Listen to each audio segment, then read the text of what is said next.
देश भर में कोचिंग सेंटर्स में सेफ्टी के लिए गाइडलाइंस बनाने को लेकर सुप्रीम कोर्ट आज सुनवाई करेगा। पिछली सुनवाई के दौरान कोर्ट ने कहा था कि कोचिंग सेंटर बच्चों की जिंदगी से खेल रहे हैं।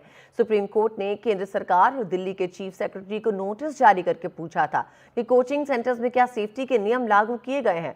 सुप्रीम कोर्ट ने अटॉर्नी जनरल को इस मामले में कोर्ट की सहायता करने को कहा था। साथ ही कोर्ट ने कहा था कि हमारा ये सोचना है कि अगर कोचिंग सेंटर सेफ्टी नॉर्म को पूरा नहीं करते तो इनको ऑनलाइन मोड पे ही कर दिया जाना चाहिए।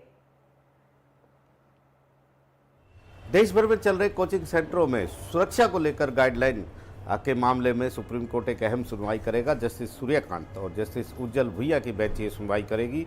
खास तौर पर अगस्त के महीने में सुप्रीम कोर्ट ने इस मामले में स्वतः संज्ञान लेकर कार्रवाई शुरू की थी, सुनवाई शुरू की थी।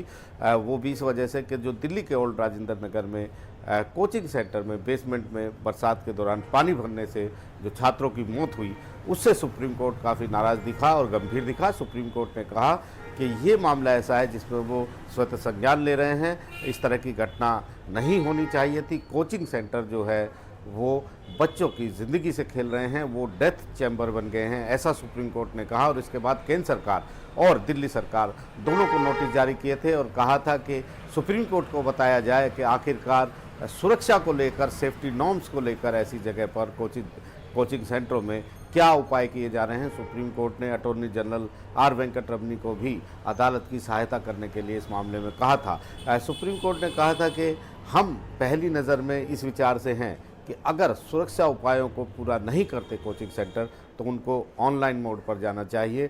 जो फिजिकल तौर पर, जो शारीरिक तौर पर क्लासेस ऑनलाइन कोचिंग सेंटर्स में होती है उसको बंद कर देना चाहिए। लेकिन हम फिलहाल ऐसा नहीं कर रहे हैं क्योंकि हम चाहते हैं कि केंद्र सरकार और दिल्ली सरकार जो है इस मुद्दे पर एक विस्तृत गाइडलाइन बनाए और उसको लागू करे ताकि इस तरह की जो ओल्ड राजेंद्र नगर में घटना हुई है वो दोबारा घटना ना हो।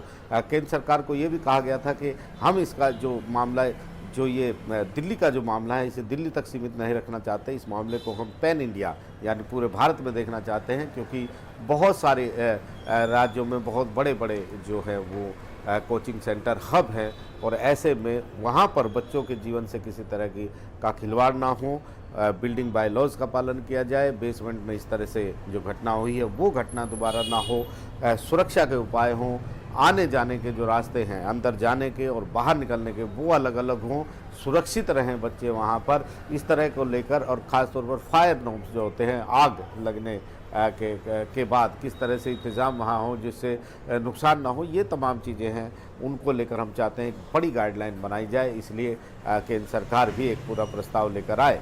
तो एक महत्वपूर्ण सुनवाई यहाँ पर सुप्रीम कोर्ट में इस मुद्दे पर होने जा रही है। नई दिल्ली से आशीष भार्गव, NDTV इंडिया।